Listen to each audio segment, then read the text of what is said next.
Gideon Cross was an impossibly gorgeous man, so beautiful that people stopped and stared when he walked by. I'd once thought of him as a sex god, and his frequent and enthusiastic displays of prowess constantly proved me right, but I also knew he was all too human.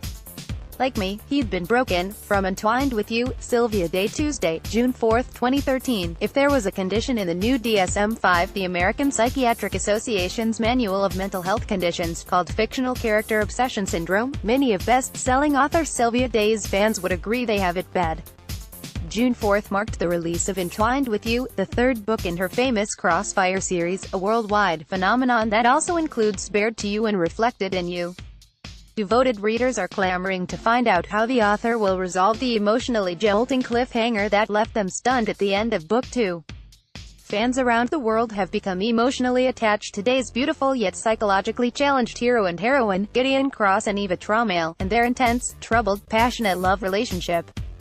"At long last," said one reader, Joe Bennett, on a Facebook fan page. "It's been too long." Having Gideon withdrawal symptoms, Day is humbled by this devotion. She is no newbie to the field of erotic romance. She is an award-winning author who has been writing for almost a decade and had 15 books under her belt before Gideon Cross catapulted her into the world of international bestsellers. She is also the president of the prestigious Romance Writers of America, the leading professional association for romance novelists. "It's amazing to me, in the best possible way, that readers have connected with Eva and Gideon as deeply as they have," said Day. The fan mania began in April 2012, when Day's self-published book Bared to You came out in ebook form, the same day as 50 Shades of Grey by E.L. James, and also soon landed on the bestseller list. 50 Shades of Grey made Christian Grey a household word, and fueled a hunger for more stories about dominant, possessive, overprotective alpha male characters. Enter Gideon Cross, of Day's Crossfire series. At 28, he is a mogul and corporate superstar who is handsome, rich, and emotionally damaged. Commanding, confident, and a complete control freak, he seems to own half the buildings in New York City. While many would say he is a real catch, he is also clearly detached and wounded. His strained relationship with his family seems to indicate unresolved issues. He meets Eva, 24, who is just starting her advertising career in New York. Although the relationship begins as a sexual attraction, it catches fire, and love is soon in the air. In fact, he says he needs Eva like air itself. Love begins to change him. We discover he will do anything for Eva. Spoiler alert, Eva has already been in therapy for years due to early sexual abuse, and she gets Gideon into the therapist's office as well to try to sort out their tumultuous, cannot live without each other union. We later learn that Gideon has also suffered childhood trauma. This may explain why passion is their common language.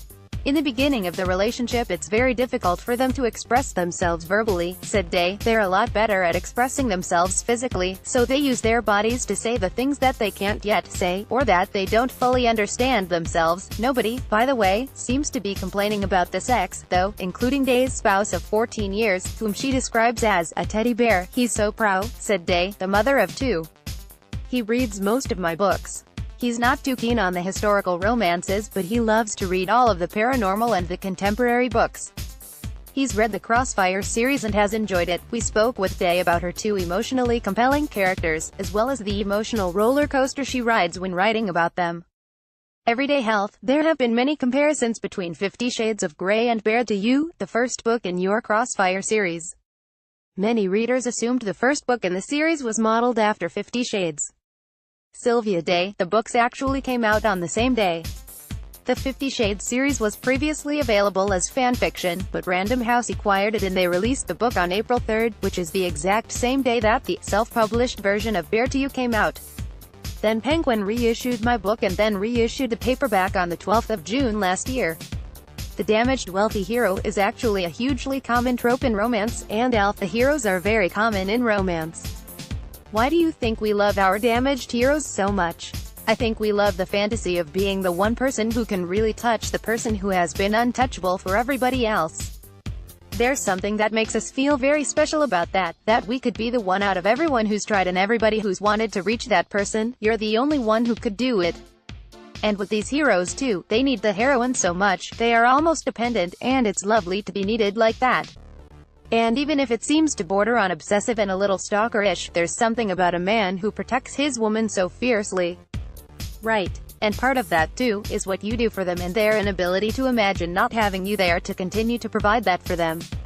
So that little touch of arrogance, narcissism and selfishness that they have, we like that too because it actually benefits us. That's why we put up with it.